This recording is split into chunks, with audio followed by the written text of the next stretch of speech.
Hello, everybody. Welcome to Galaxy Brains, where that is not the barely detectable pulsations of a distant, exploding supergiant star being discovered by the world's most sophisticated astronomy equipment in the Australian outback, Denny.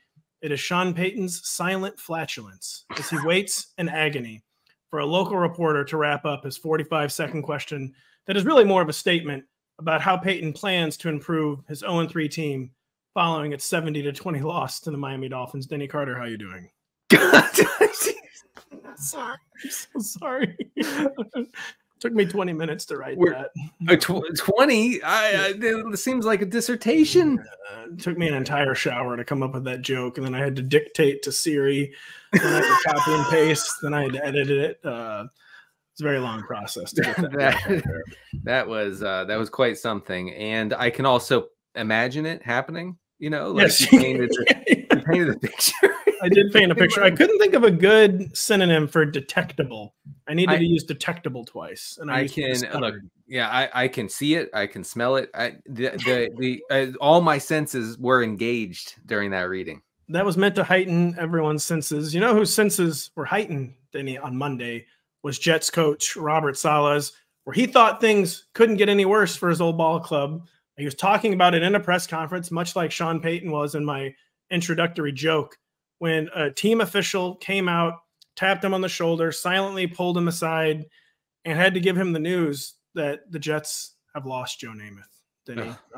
Joe Namath has fallen. Joe Namath is, quote, fed up with the Jets and Zach Wilson, saying it's disgusting, their play under Zach Wilson.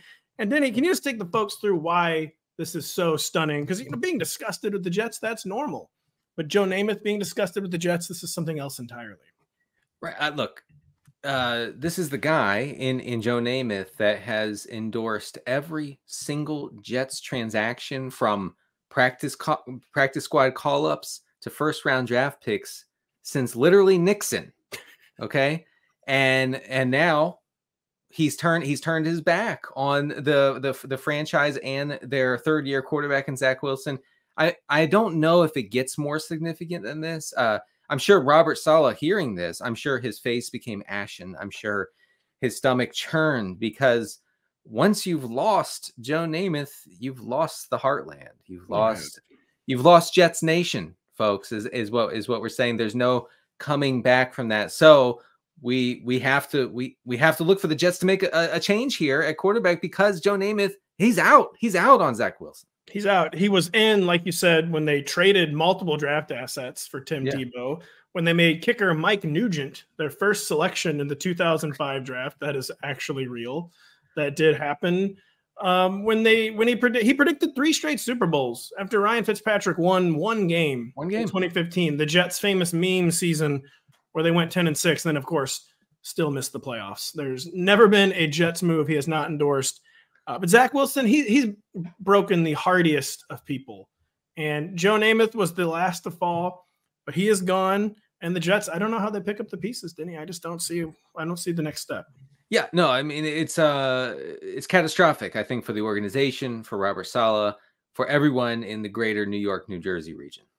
It is catastrophic, Denny, for opposing defenses everywhere. Is Travis Kelce's rumored, although no longer rumored, romance with, of course, pop star Taylor Swift. She was in attendance for the Bears' demolition at the hands of the Chiefs last Sunday, where Travis Kelce, of course, scored a touchdown. Now, you may think Denny and I are just chasing clicks. Like, we have a producer, like, just say Taylor Swift. It's just, literally to say Taylor Swift and then, like, start gurgling. You don't even have to do anything else.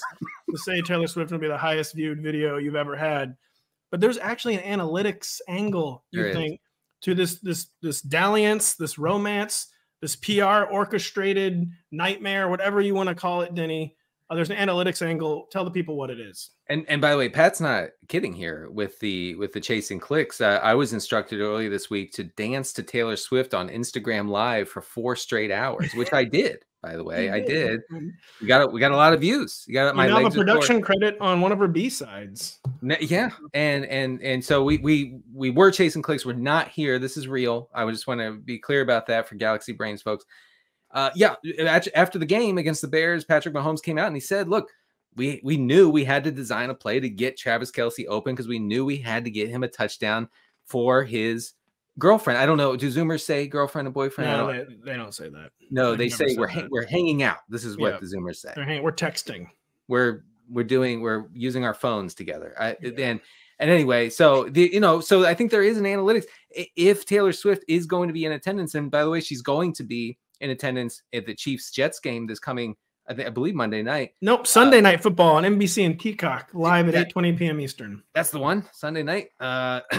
And she will be in attendance. So you can, from a prop bet standpoint, from a DFS standpoint, whatever it may be, you can bank on it. There's a touchdown. There's a touchdown coming for Travis Kelce. Taylor Swift's in the crowd.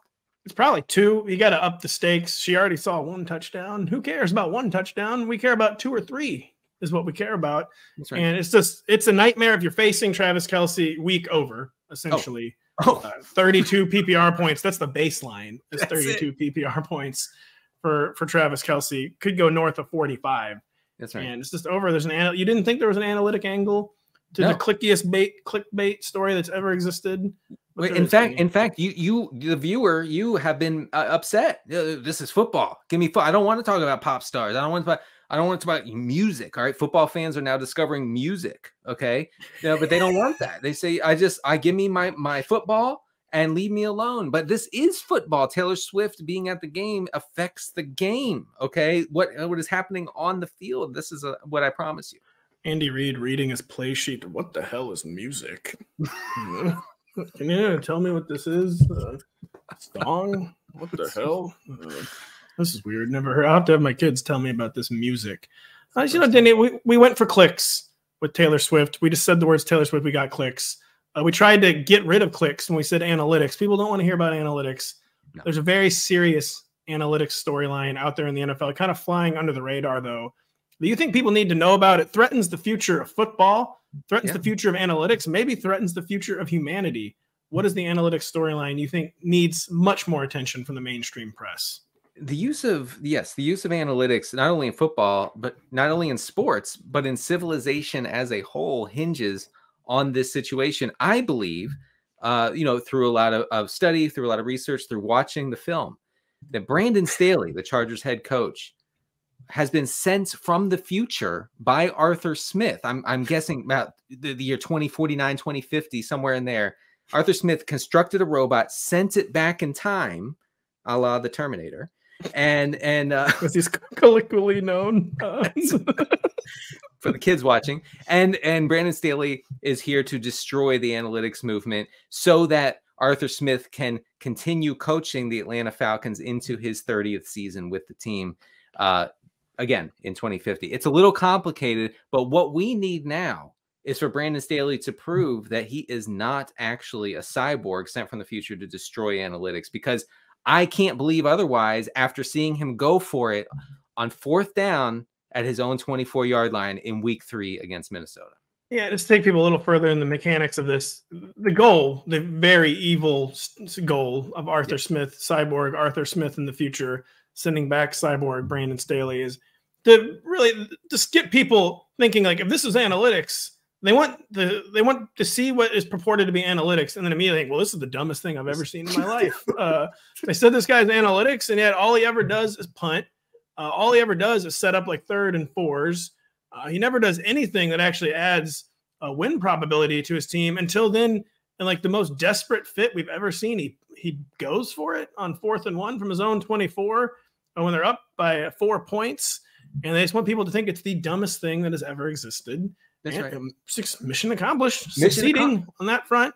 And the wicked goal of future Arthur Smith. And yeah, we need something out of Brandon Staley to prove he's human. Like, watch 5 minutes of Chargers defensive film and then immediately seek asylum in Ecuador. If he does that, then I will know Brandon Staley is human. That's right. And that's really the only way. We actually focus grouped a large group of baby boomers recently and showed them the Chargers going for it on 4th down at their own 24-yard line. The baby boomers rioted and burned down the building. Okay. So this is what we're up against here. Is a whole generation of people saying this is analytics. No, thank you. So congratulations, by the way, to Arthur Smith. if you're listening from the future, because it's working beautifully. Well, what you left out of that anecdote, by the way, is when you said whole group of baby boomers, it was one baby boomer, your father, and it was one building, your house. You made him watch one Chargers game, and your dad torched your house. Actually, you are correct. I know. I hope Arthur Smith is happy. I hope you are happy for watching Galaxy Brains and once again expanding your mind. I'm Patrick Daugherty. That's Denny Carter. We will be back next week for more brain expansion.